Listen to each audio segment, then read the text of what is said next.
ఒక ముఖ్యమైన నిర్ణయాన్ని దీపావళి కానుకగా రాష్ట్ర ముఖ్యమంత్రి గారి కానుకగా ప్రజలకు ఒక ముఖ్యమైన నిర్ణయాన్ని ప్రకటిస్తా ఉన్నాం.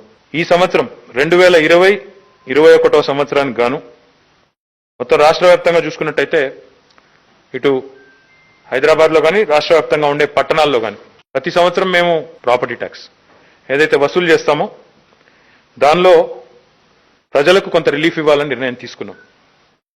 ముఖ్యంగా జిహెచ్ఎంసీ పరిధిలో 15,000 రూపాయల వరకు ఎవరైతే ఆస్తి పన్ను కట్టిన ఇంటి యజమానులు ఓన్లీ డొమెస్టిక్ ఉన్నారో వారికి 50% రాయితీనిస్తూ, అదే రకంగా ఇతర పట్టణాల్లో రాష్ట్ర వ్యాప్తంగా ఇంకా 140 పట్టణాలున్నాయి జిహెచ్ఎంసీ కాకుండా, అక్కడ కూడా 10,000 రూపాయల వరకు రిలీఫ్ ఇస్తూ 50% రిలీఫ్ ఇస్తూ నిర్ణయం తీసుకున్నాం.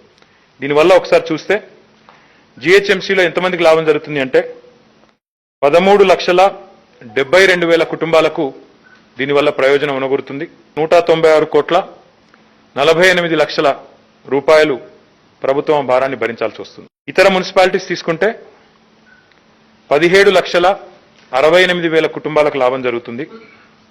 130 కోట్ల రిలీఫ్ వారికి లభిస్తుంది. మొత్తం చూసినట్టయితే రాష్ట్ర వ్యాప్తంగా 31,40,000 కుటుంబాలకి ఈ ఆస్తి పన్నులో 326,48,00,000 రిలీఫ్ ఈ నిర్ణయం వల్ల జరుగుతుంది. దీనివల్ల ఈ దీపావళి రోజు వారి కుటుంబంలో కొంత సంతోషం వారికి ఉంటుందని చెప్పి ఆశిస్తూ, ఒకవేళ ఎవరైనా ఇప్పటికే ఈ సంవత్సరం కట్టి ఉంటే పన్ను వారికి నెక్స్ట్ ఇయర్లో ఈ 50% ఏదైతే వేవర్ ఇస్తున్నామో దాన్ని నెక్స్ట్ ఇయర్లో అడ్జస్ట్ చేసుకుంటాం.